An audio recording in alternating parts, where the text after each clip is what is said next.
Bonjour à tous, c'est Vali, voleur de la guilde 100%. Donc je fais cette petite vidéo pour vous faire une présentation du voleur spécialisation assassinat à Légion. Donc c'est pour vous présenter un petit peu les talents, le cycle, les armes prodigieuses, etc. Il se peut qu'il y ait quelques petites erreurs ou quelques petits changements d'ici Légion, mais je pense que je suis resté logique dans mes choix de cycle et de talents, même si certains sont situationnels et si j'hésite encore un petit peu avec 2-3 talents, mais rien de bien méchant. Donc chose à prendre en compte, je suis sur serveur PVP car j'avais pas forcément le temps de faire le leveling, mais ça m'a permis du coup d'avoir un stuff full PVP, ce qui m'offre un niveau d'objet de 802 avec une polyvalence qui s'élève à 23%, sachant que la poly est la seconde spé après l'agilité, enfin la seconde stat pardon après l'agilité, c'est plutôt pas mal. Là on voit que c'est à 0,56 pour 1 d'agilité. Après ça c'est un tableau pour la 7.0, mais je pense pas qu'il y ait trop de changements d'ici Légion à ce sujet. Donc c'est plutôt pas mal pour faire les tests. Autre chose, l'arme prodigieuse est à son maximum. Ce qui m'a permis de faire des tests à ce niveau là. Donc autant vous dire que la spécialisation assassinat est assez agréable à jouer, qu'elle fait énormément de dégâts sur les poisons et les saignements. C'est une spé qui est principalement mono-cible, et je pense qu'elle sera jouable aussi avec un boss qui comportera un ad. Alors je vais pas faire le tour de tous les talents de l'arme prodigieuse, vous pouvez facilement les trouver sur divers sites qui existent sur internet. Mais voilà, je pense que c'est une spé qui va faire mal, qui sera opti je pense pour le progress. À voir par la suite si la finesse passera devant pour le mono. Maintenant voilà, donc ça c'était pour l'arme prodigieuse. Vous avez vu plus ou moins le stuff et les statistiques. Les talents, donc du coup je suis resté je pense logique. Au talent 15 j'ai pris l'hémorragie qui fait plutôt pas mal de dégâts. Au niveau 30 donc du coup j'ai pris le tracker nocturne. Je pense ça aussi ça c'est à voir après parce que la focalisation blanc me plaît, le subterfuge aussi. Pour le moment je pense que le tracker nocturne est plus opti pour le up de dégâts de 50% à l'ouverture pour le garrot. Je pense que c'est pas mal. Le stratagème approfondi pour le niveau 45. Au niveau 60 le trompe la mort, pareil là ça sera vachement situationnel. 75 le coupe jarret, 90 l'exang, 100 l'afflux de venin. Après il se peut que certains talents switch d'ici Légion, mais je pense que mes choix sont pas trop dégueux à ce niveau là.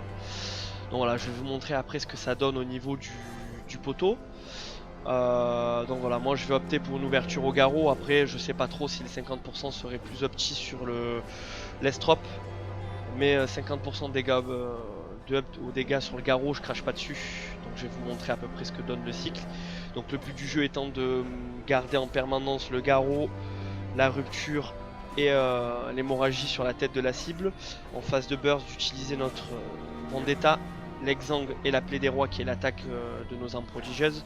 Sachant que le vendetta a 1 minute 50 de recharge, on peut se permettre d'utiliser l'exang ou la plaie des rois entre temps, enfin 2 fois du coup, avant le retour de notre CD vendetta, sauf bien sûr si on a besoin de garder nos CD pour une phase de burst quelconque, ou le pop de NAD, ça sera encore une fois situationnel par rapport au boss de Légion. Donc voilà, je vais vous montrer ce que ça donne sur poteau. Donc j'ouvre au garrot, je place mon hémorragie, je vais faire une estrope, mon tour arcanique quand je suis L200 pour me donner un petit peu d'énergie, la rupture et la vendetta, exang, plaie des rois. Et là on voit que je vais monter rapidement au kiki.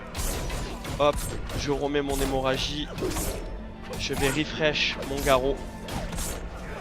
Et voilà, et là c'est parti, je vais un petit peu courir derrière mon énergie. Mais je trouve que ça pète un peu dans tous les sens, c'est plutôt pas mal. Le DPS est quand même homogène, alors ça se balade entre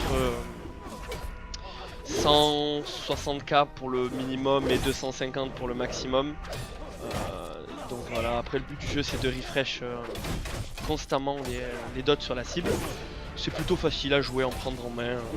L'aspect comme vous le voyez, ça part un petit peu dans tous les sens, les dégâts sont quand même assez conséquents.